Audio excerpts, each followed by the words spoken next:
नमस्कार मित्रों, वेदोक्त धर्म की इस श्रृंखला में आपका स्वागत है।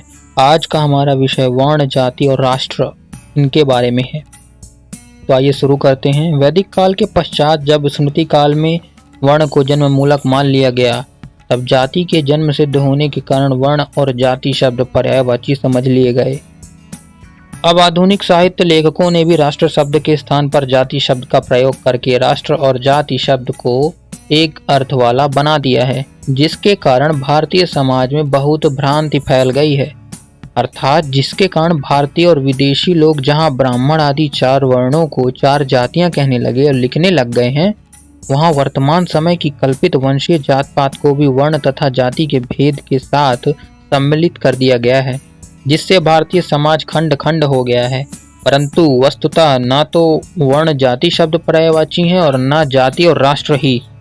न तो जाति वर्ण की भांति कार्य मूलक ही है और न राष्ट्र की भांति वह देश विशेष की सीमा में ही बद्ध है, जिसे अत्यंत संक्षेप में इस प्रकार कह सकते हैं, वर्णो वृणेतु, अर्थात वर्णों का ही वर्ण किया जाता है या चुना जाता है, अथवा मनुष्य अपनी आजीविका के लिए जिस लौकिक व्यवहार सिद्धि के कार्य को स्वीकार करता है उसके अनुसार ही उसका वर्ण बनता है। जहाँ वर्ण व्यक्तिगत है वहाँ वर्ण परिवर्तित भी हो सकता है। जाति का धातुज अर्थ उत्पत्ति अथवा जन्म है। न्याय शास्त्र में जाति का लक्षण इस प्रकार किया गया है कि जिन व्यक्तियों की आकृति, इंद्रिय आदि एक समान हो, उन सब की जाति एक है। जैसे मनुष्य एक जाति, अश्व घोड़े एक जाति, गाय सारी एक जाति। अतः जाति जन्म सिद्ध होने से परिवर्तित नहीं हो सकती। तन्निमूले तद्विपाक जाति आयुर्भोगा। योग दर्शन के भाष्यकार ऋषिवर व्यासदेव जी ने भी सूत्र का भाष्य करते हुए जाति को आजीवन ही अपरिवर्तनीय माना है। राष्ट्र के अर्थ कौम अथवा नेशंस हैं, जो कि देश विशेष की सीमा से बनता है। अर्थात जो व्यक्ति एक देश विशेष की सीमा के अंदर रहने वाले हैं और जिनकी सभ्यता, संस्कृति, भाषा, साहित्य और त्योहार आदि एक समान है, वह सब एक राष्ट्र के अंतर्गत आते हैं, चाहे उनके वर्ण भिन्न भिन्न ही क्यों न हो।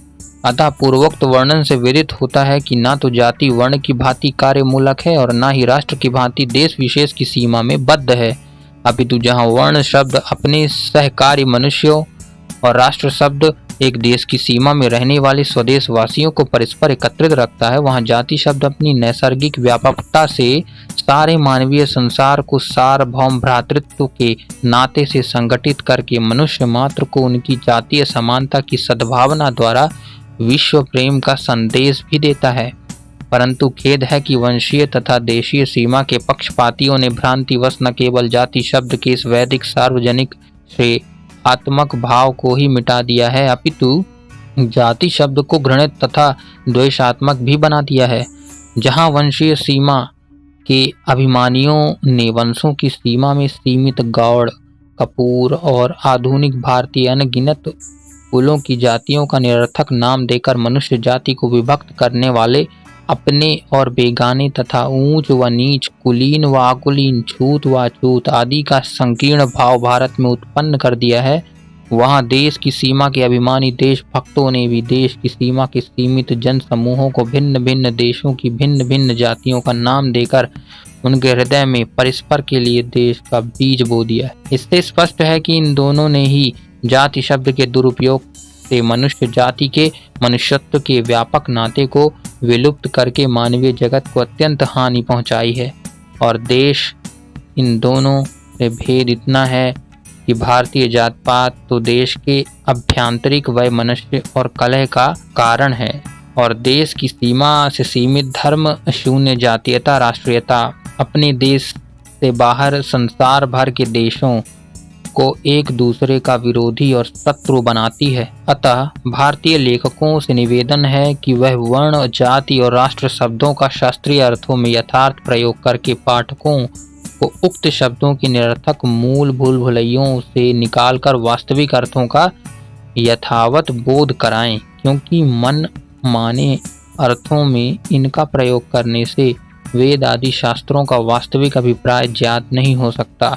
समाज सुधारक सज्जनों से भी प्रार्थना है कि वह उक्त शब्दों के अशुद्ध प्रयोग से मानव समाज में जो जन्म सिद्ध अपवित्रता, ऊंच नीच, छूत अछूत आदि भ्रमात्मक व्यवहार हो रहा है, उसको दूर करके मानव समाज को परस्पर भ्रातृत्व के सूत में संगठित करके धर्म पूर्वक व्यवहार करना सिखलावें, ताकि मानव समाज को पुनः वैदिक काल के समान सुख शांति और समृद्धि की प्राप्ति हो, जैसा कि निम्नलिखित ऋग्वेद के मंत्र में आदेश किया गया है। अज्येष्ठासो अकनिष्ठास एव भ्रातरो व वृद्धु सभागाय, अर्थात मनुष्यों में न कोई बड़ा है न छोटा है, यह सब आपस में एक जैसे बराबर के भाई हैं। वे सब मिलकर लौकिक तथा पारलौकिक उत्तम ऐश्वर्य के लिए प्रयत्न करें।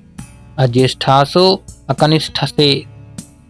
अकनिष्ठास एव भ्रातरो व वृद्धु सभागाय, अर्थात मनुष्यों में न कोई बड़ा है न छोटा है, यह सब आपस में एक जैसे बराबर के भाई हैं।